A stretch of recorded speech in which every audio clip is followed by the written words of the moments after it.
The video, give me the HBO special. That's a Help Brother Out special. Hit the like and the subscribe. What's up, YouTube? Poor Man Podcast back with another video. Give me the HBO special. That's a Help Brother Out special. Hit the like and the subscribe button for more content. Let's get right to the video. Shit that females are going to hate me for saying, but I'm gonna say it anyway. Part one. The same way that men go through their kind of hoe phase, like their cheating phase, where they just don't know how to be faithful. Like, y'all know what I'm talking about. That little phase that they go through normally when they're young, but some of y'all old motherfuckers go through it too. I don't know. We have that phase too. But ours is so much worse. Oh, we know. Because we're going through our phase secretly. Yeah. You can go through a whole relationship with a woman thinking that she never, ever cheated on you. And the whole time she was. Because when we do it, we put more effort into hiding it. You'll never find out unless we want you to. If you find out that a woman's cheating, she wanted you to know. That's why I can't stand behind the whole men ain't shit thing. Because men and women go through that ain't shit phase. She's absolutely right. This is actually the first time in American history where women from the age of 15 to 24 are more sexually active than men from the age of 15 to 24. When it comes to cheating, I don't necessarily think that women are better at it. I just think they have a halo effect, which gives them the assumption of innocence. It's the same thing you see in the court system. Is the reason why women get 66% less time for the same crime. Most men don't even look for women to cheat because they assume that they're not capable of it. If you're a man that's been with a woman for a while and you pay attention to detail, you can tell when a woman's cheating. Shit that females are going to hate me for saying, but I'm gonna say it anyway. Part two.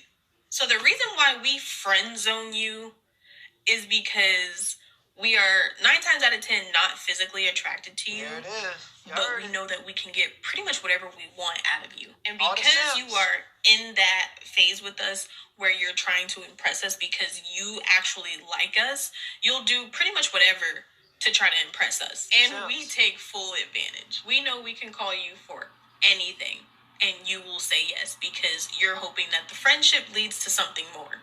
I promise you though, it's not. If she wanted to be in a relationship with you, if she actually liked you, that would have been done. All the shit that you do for her, that would have been done if she really wanted to be with you. Yeah. And I am well aware that what I'm saying does not apply to all women. But really what it is women have figured out that biologically and evolutionarily speaking, they're irresistible to men. So they can do whatever they want as long as there's some guy, usually a simp, that's going to save them from the consequences. It's funny because women are literally building an ideal man using multiple men and just putting them together. Like the guy that's in the friend zone, he's there for manual labor and emotional support. So he's over there fixing dressers just so she can say, I'm an independent woman, I don't need a man. And he's over there being a shoulder to cry on when as soon as she's done crying, the guy that she's complaining to you about, oh, he's going to have his nuts hanging out later. But in all honesty, if you're content with that position and that's where you want to be, that's where you're going to stay. It's a dog-eat-dog world. And if you allow people to take advantage of you, they will. It's crazy because it seems obvious that the guys in the friend zone would probably be better long-term partners. But I guess women would rather make a bad guy good than to just be with a good guy. If there is a single ounce of simping in your pimping, best believe she's going to take advantage of it. I do girl trips. I love my girlfriends. And I think you do everything on the trip. And whatever you do, you're supposed to keep it on the trip. Right? You don't come back. So that's the don't. The don't is whatever y'all do. Whatever you do. And I'm saying does not apply to all women. But if the shoe fits, wear that bitch. I do girl trips. I love my girlfriends. And I think you do everything on the trip. And whatever you do, you're supposed to keep it on the trip. Right? You don't come back. So that's the don't. The don't is whatever y'all do, don't bring it back. Don't tell. Right. You know, if you got a girlfriend that's going and she's married and she's flirting with other guys, let her do her thing. It's not your business. Ooh. Don't you go running and telling everybody, oh my God, girl, she was talking to everybody and she knows she's married. Ooh. No, the girls' trip, you're supposed to have an amazing, fun time. And what happens on the trip stays on the trip. Don't worry about my bonnet. I'm about to go to bed. That's why I got my bonnet on. But ladies, y'all gonna quit playing with me. When I said, when you get into a relationship, that girls trip and girls night out shit, you gotta dead that. Y'all know exactly why. Don't talk to them. Y'all be trying to play this little sweet, innocent role.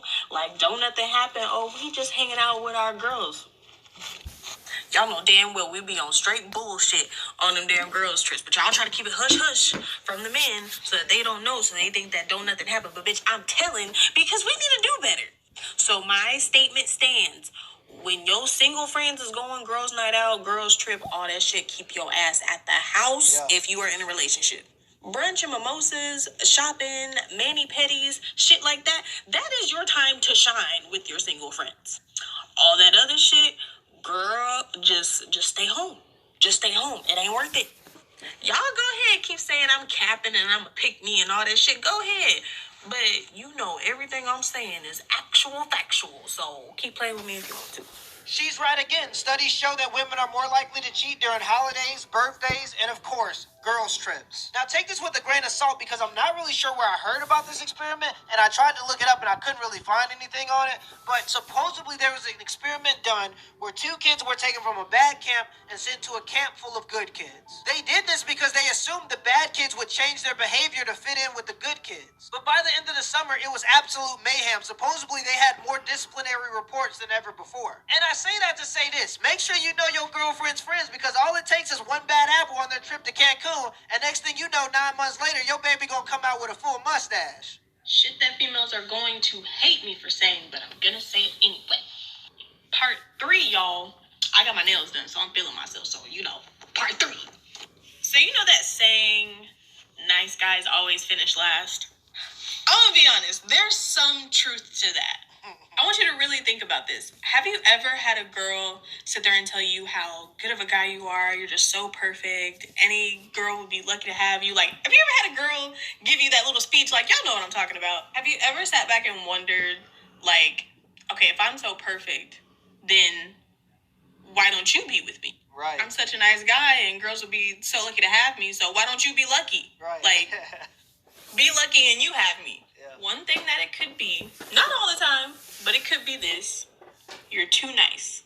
And I know that is such a fucked up thing to say because you're like, how the fuck can you be too nice? Like, how is that a thing? But females, we have this thing, and it's not right. I'll be the first to say it's not right. It's so fucked up. But we have this thing where if you are too nice, if you have no masculine energy to you at all, if you're just too nice, it's cringy. No, you're gonna get stepped on. It's one of the biggest turnoffs for women. Like, I don't give a fuck what she told you. I don't care what she says. I don't care. There's gonna be females in these comments saying, that's not true. Bitch, yes the fuck it is. And you have done it. Don't lie and say you haven't. Why do you think girls always go after that guy who's kind of an asshole? Why do you think that's a thing? Why do you think that is? It's because he's more masculine than the nice guy. Even though we know the nice guy is better for us, we know he is. We crave that masculine energy. We crave it. It's like how you know you're supposed to eat healthy. Like, you know that you should have a salad. Yeah. But that double bacon cheeseburger just be hitting so different. It's the same type of concept when it comes to nice guys and the assholes. And yes, I know men are not food. Don't be coming for me in the comments. I'm not saying that men are food. I'm just giving you an example so that you can understand it a little bit better. Don't take it to heart. Don't be getting all in your feelings in the comments. Chill out. I also know that what I'm saying does not apply to everybody. We're literally 4-0 at this point. This is an easy 40 ball. If you've watched this channel for the past month, we've probably already talked about all these topics, so we should already know all of these things. If you're an agreeable, weak man, women will take advantage of you and eat you alive. And it's funny because if you ask women for advice on how to get a woman, they'll give you advice that makes you easier to be taken advantage of by another woman. They'll say looks don't matter. We know that ain't true. They'll say you just gotta be nice. We know that ain't true. They'll say you just gotta be consistent. Then they'll call you thirsty. We know that ain't true. Really, women just want a challenge. All throughout their lives, they're being pandered to, being told they're right, given free things. They just want a challenge. And when you're a nice guy, you don't challenge them to be better. When you're a guy that has standards, you challenge them to be better. And that's really what women want. They want to live up to the standards of a man they admire. And if she's a woman that doesn't want to live up to the standards that you have as a man, you probably don't want to be with her anyway. Till next time. My boo.